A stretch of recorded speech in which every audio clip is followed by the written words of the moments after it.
What's up, everybody, and a very warm welcome to She. It's the end of my first season, and I've really enjoyed myself, enjoyed interacting with you guys and all the guests we've had. Coming up, we are going to be having a conversation with a former host of She. Her name is Faith Nkatha Gitonga. She will help us walk down memory lane. But first, here are some of the conversations you loved.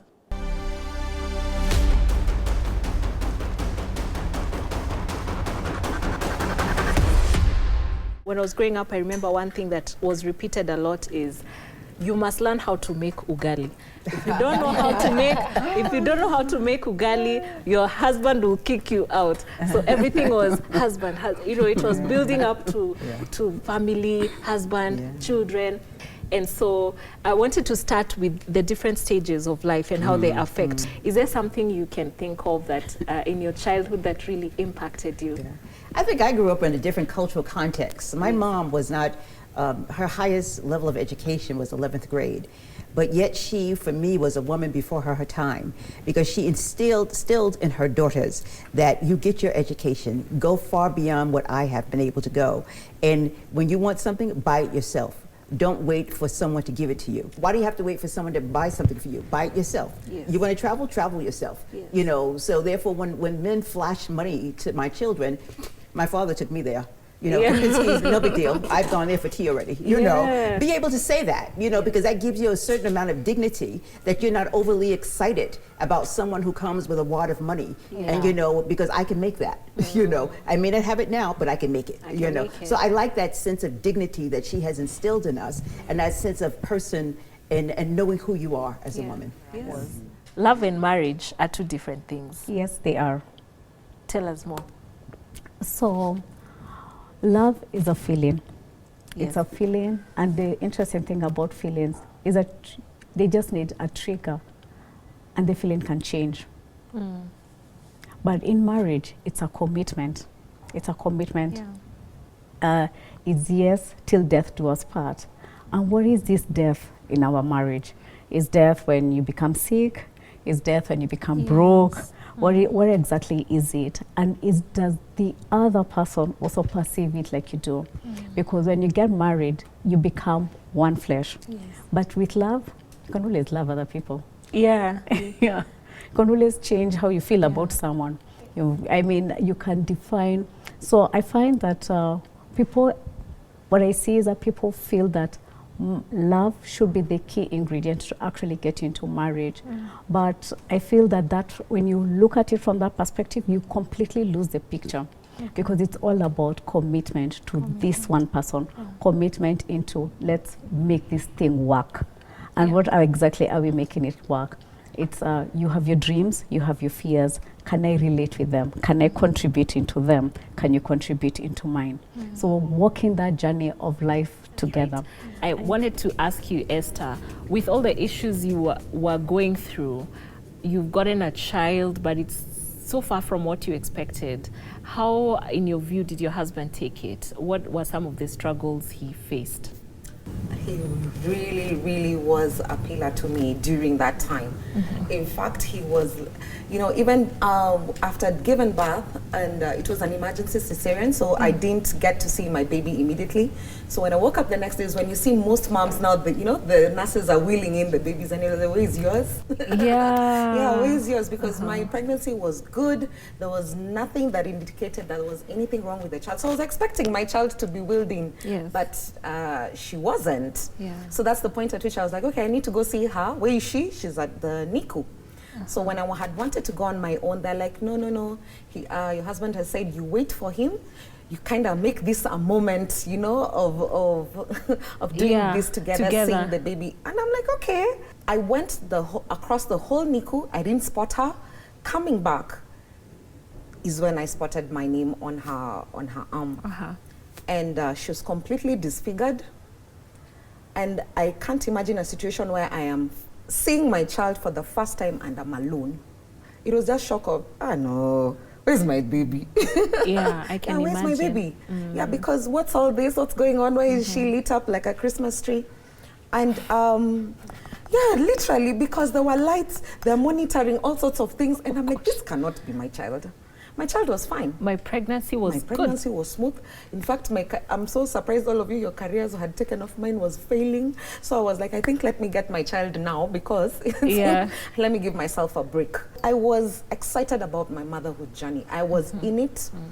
And so it was a complete shock that the child I got was not what I was expecting. It was really, really a difficult time for us to have begun parenthood in that form of manner. So for me, it's to applaud him. He has been so crucial. He's been an extraordinary dad. I want us to go into communication.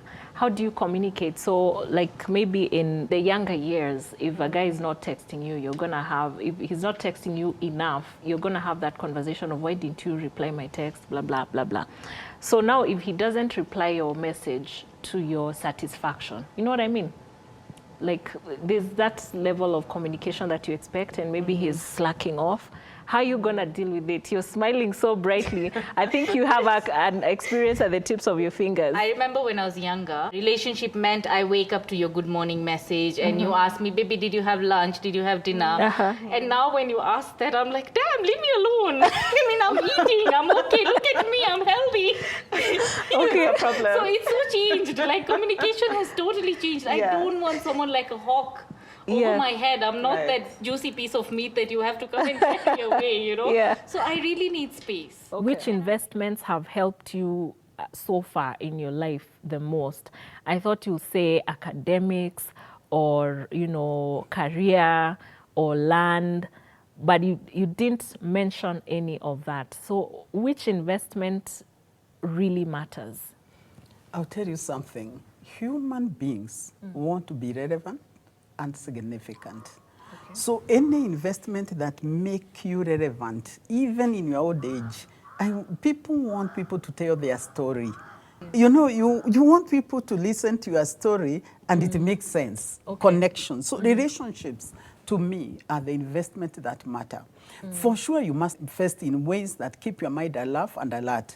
So you must keep reading, talking, and literally relating with people so that you know where they are. Understanding technology, which is on the run. It's evolving every minute. Now you have to understand it, that yes, if you have to watch your TV, you have to understand how to use those knobs.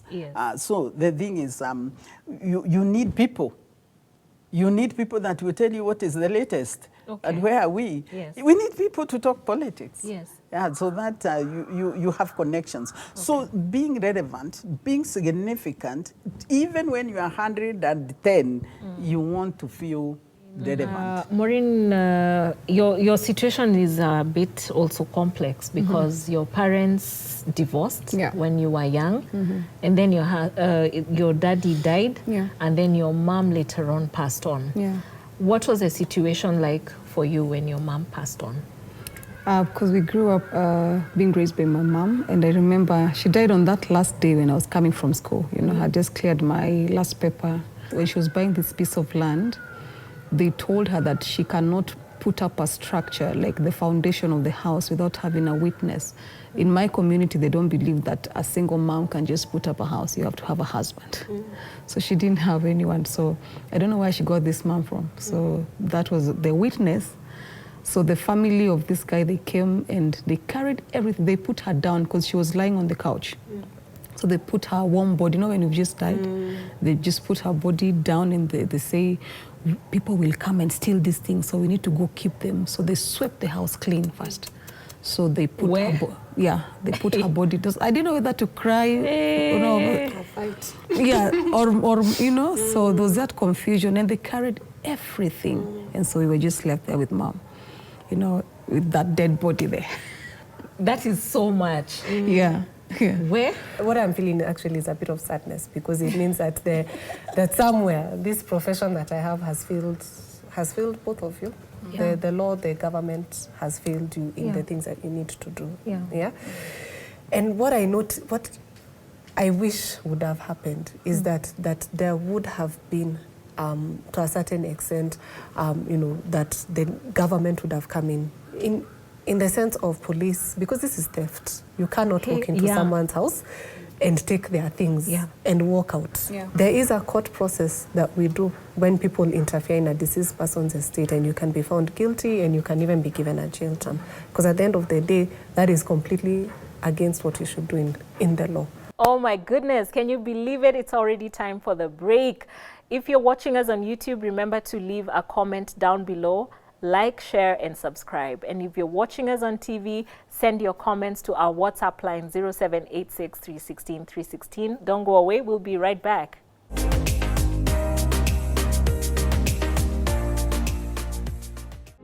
Tomorrow on This Is My Story, we all have broken pieces. And when he saw me, he was so shocked that I had not died. And God uses all of our broken pieces and puts them together again in ways only He could. In fact, we are very free with those girls, and I believe they love me. I never thought they could even get to that point of even hugging a man, getting so close. Be sure to watch this remarkable story of restoration on This Is My Story tomorrow at 8:30 p.m.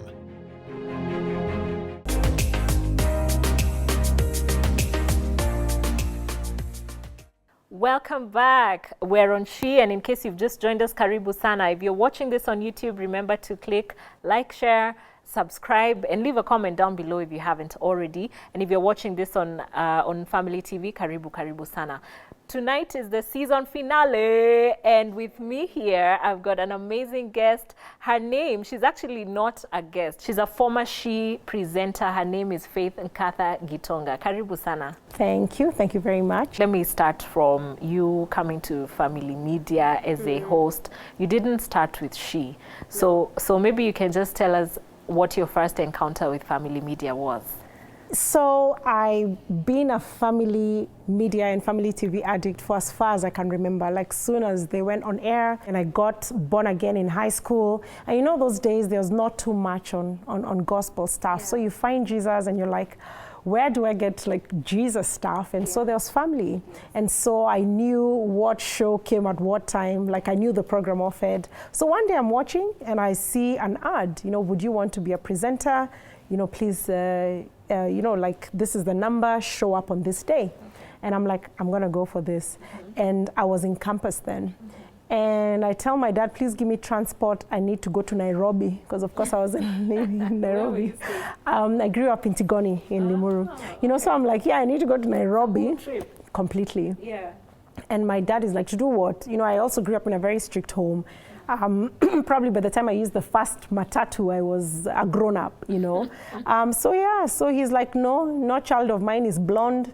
You know, if you're going to be a presenter, it means you're just given a script. All you have to do is read. Yes. He's like, no child of mine will look blonde. You know, it's going to mess up our name. Yes. I was like, I beg, you know, like, just please let me go. I promise I'll continue with my schooling. Let me just give it a try. And I'm like, you don't even know if I'll get it. So he's like, sawa. And so I came. It was still this same location those days, very many years ago. Probably if I say no, you'll know how old I am. But yeah, so I came and there was like a queue all the way to the main road. Like there were so many people who'd seen the ad. And so they wanted a lady and a dude. So they were like, yeah, they'll get back to us. Yeah. And like, I think it took like a month or two, and I was in school, I was in campus, and I get the call and they're like, you know, we want you to come in. And they were like, I came in like today, was given a script. We launched Kuwa Tofauti the next day. Wow. I remember being so shy on camera. My eyes kept blinking.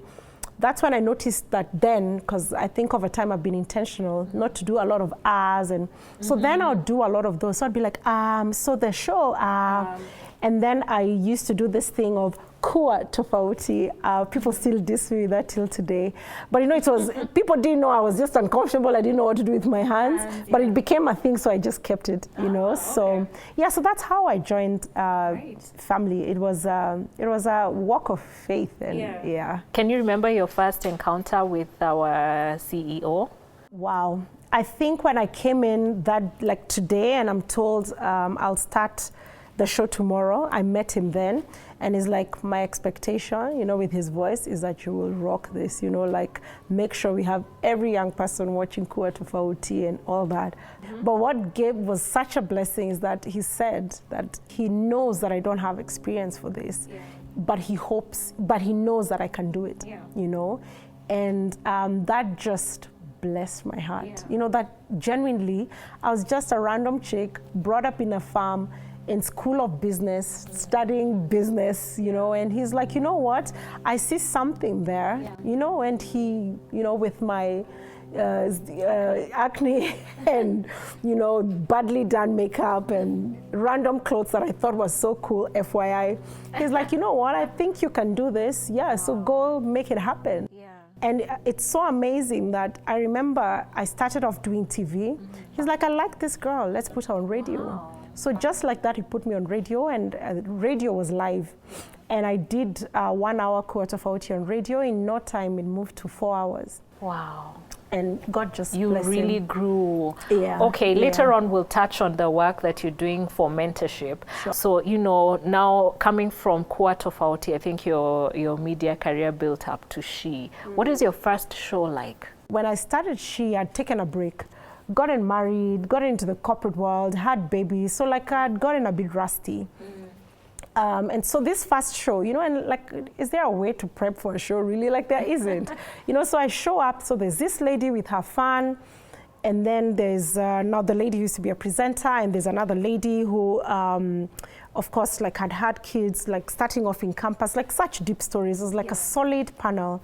But I was super nervous because of the presenter lady. I think we did like 10 takes, you know, so I'd be like, I guess this was like my hardest, toughest show actually for She, because I was like, hi everyone. And then I'm like, okay, that didn't sound right. So then I take it again. I'm like, it's okay, take 2. Great to see you. Good afternoon. I'm like, what am I saying? And I'm, you know, like I did so many takes, and I'm just like, yo, like, am I serious? Like, why did I come back? And then she was like, why don't you just start with hi? And so as first I felt, you swallow your pride, then you're like, and that's how I started. I'm like, hi. I know, right? But she helped me because I guess she'd been with it for a while, and so I just started it, and yeah. So and I loved this platform. I loved talking women's stories because I think there's women empowerment. In the larger scale of things. But I think there's true women empowerment, which we're not talking about enough. The role women play in society is literally like so solid. We can't let go of that as we seek other things. That is so beautiful. That is so beautiful.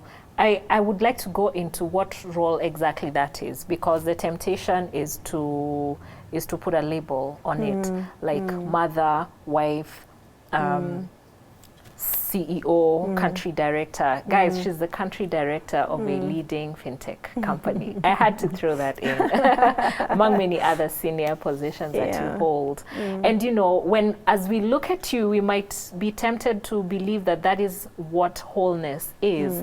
But I feel like let's not confuse the titles with the actual inner wholeness.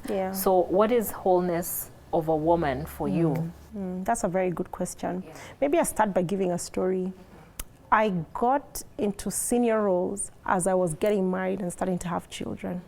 And I remember even going in and doing a master's in psychology. I was doing that to better understand myself and understand people. You know, customers are people, the people you're working with are people, so understanding them helps. And I remember even as I was doing that, what I was trying to figure out is how can I excel at this leadership thing as a woman. I remember when I first became head of department and I was in a bank and someone going like, you know now, moving forward, these flowers you like wearing, you need to stop. And to do these bright things, check. Just wear black, just wear gray, you know, like just, you know, and they're like emotions, you know, like you take life seriously, you know, and someone just gave me all this advice and I was confused. I also remember once going for a session and someone talking about, as a woman, get a full support system. So when I got into marriage and started having children, that's what I did. I got a full support system, but I regret it. And I dare say that. I did not see that coming. I know. And I know that's the advice we give everyone, but I've lived it. It doesn't work. I suffered major mom guilt, you know, because I have a support system, then I could work 7 to midnight. Right? Because I have a support system, if I get a call, oh, come for this dinner, I'll just go because I have a support system. If there's a parent day, then maybe I don't have to go because I have a support system. But I think it's so important to decide what you can delegate and what you can't. It was actually on a She show, a She show, where someone said, you can delegate things, but you can't delegate people. So you can delegate dishes being washed, but you can't delegate your babies to some extent, right? You can't delegate your spouse. You know, I know people say partners nowadays, but spouse. You can't delegate your husband. And so then it shifted for me completely. And still on a different show for She, someone was like, yes, you go to work, but when you come back home, be the best stay-at-home mom. And I know there's a theory where people are like, oh, you know, for kids, it's quality. It isn't. I have 3 boys. It is not. It has to be quantity. And quality. And quantity is that you spend time with them. So I will block out my Saturdays for that. But quality means that I'm not on my phone. So Faith, when you say that, what comes to mind also is when as a mother, especially a mother, I think a wife is, you know, your husband is an adult, so he's not as needy as the children. But as a mom who is wondering, how will I give my children quantity, you said? And quality. Quality we can naturally give, I feel. But I feel like now when you rope in quantity, now our lives are clashing. The mother and the CEO is clashing. The mother, and you know, not just CEO, the mother and the teacher, the mother and the accountant, they're clashing. So true. Can you help us unpack that? Help us. I'll unpack it in 3 ways. So firstly, I keep thinking to myself that I don't know how people do not just life, but especially marriage without God. And then I think about myself in the corporate space, and I'm like, wow, I don't know how people do that without God. You know, because I know so many times when I say this, I feel like I'm over-spiritualizing it, but it's like from the bottom of my heart. I keep saying, like, when I look at the Bible, I see like so many stories that make sense with what happens in the corporate world. You know, whether it's that it's a customer issue you're trying to attack, or, you know, an enemy on every side, you know, and I have a word for each, you know, aspect, you know, and, you know, every time I think of a certain situation I've gone through in my workplace, I could back it up with the word God gave me for that, you know, for that situation. And so genuinely, you know, like, it just takes God, because that conflict is real and it's there, but God guides. You know, His word talks about that, you know, that how we should be gentle as a dove, but wise as a serpent. He gives you that wisdom, you know, and then you figure that out. And I think the wisdom and His guiding then just helps you out. But the number 2 part is that we need to be, maybe I'll repeat it, wise, you know, and also understand our seasons. But I think also, even as we understand our season, let's not make excuses. I keep saying, don't go tell your boss that I'm so sorry, but I'm pregnant. No, as in, I'm pregnant, but I'm willing to do this. If my pregnancy is difficult, the organization should understand. For some people, like, it's like you're sick the 9 months. But if you're lucky to not be sick the 9 months, show up. You know, work till the end. I'm very lucky. I'm super energetic when I'm like, you probably want to hire me pregnant than not, you know. So, nice. I know, right? So maybe because I've carried boys, maybe to be different. If it's a girl, I'll just want to sleep the whole time, you know, because I see the energy they have. That's the one they give me when they're, you know. That is so nice. And so I think women also need to show up at work, and then now show up 100% at home. So then also maybe the corporate world can trust us. But I think the corporate world needs to lead from the front. But you see, there's no corporate world that works in the office. It's you and I. So as a woman, if I get that role where I can make that decision, don't just have a crash. I dare say, let's extend maternity leave from 3 months to 7 months. I met some organization the other day, and maternity leave in 7 months. And I was like, wow. If I had 7 months, I'd work for that organization for the rest of my life. But even though your employee has to come back after 3 months, set up certain things to just make sure they are a bit more comfortable. Now the crashes, you know, just make it a bit more flexible.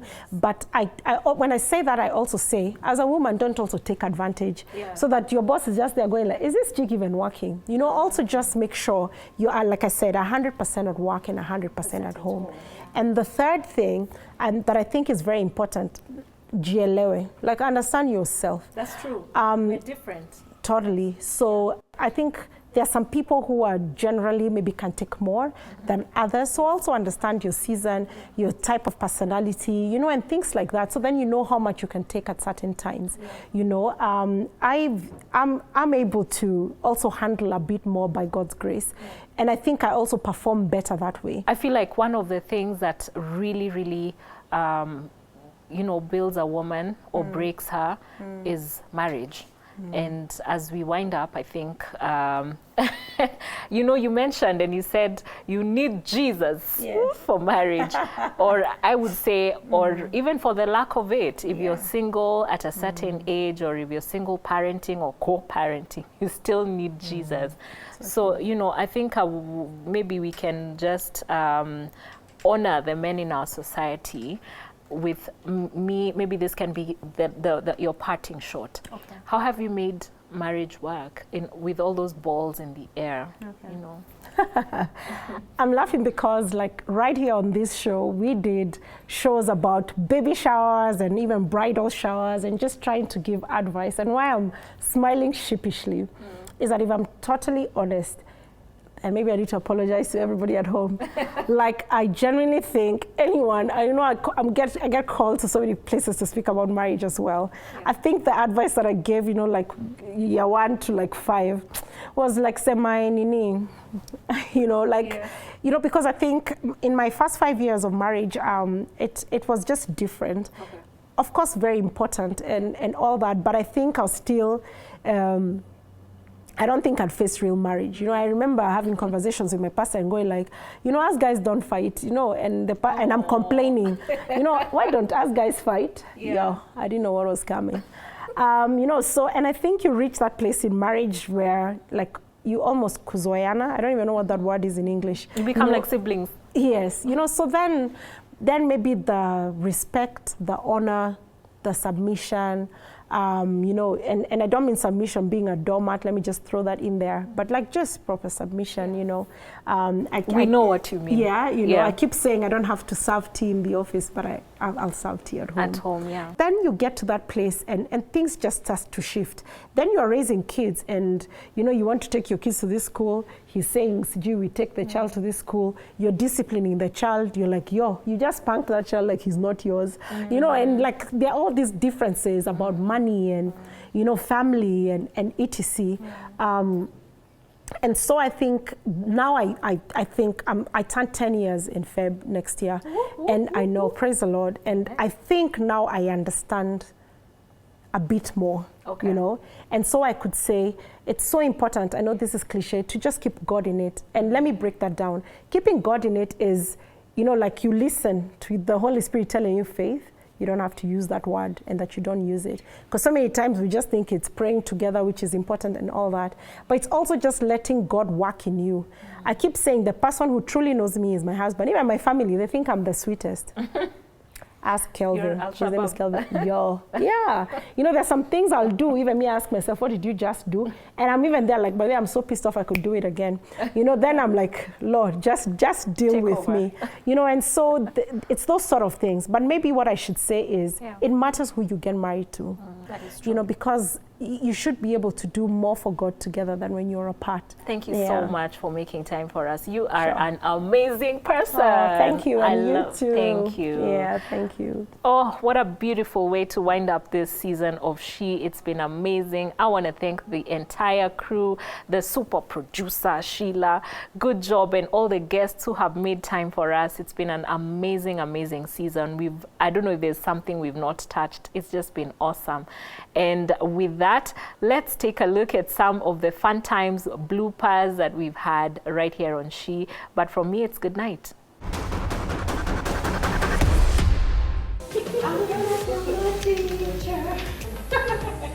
That's me, what is a woman?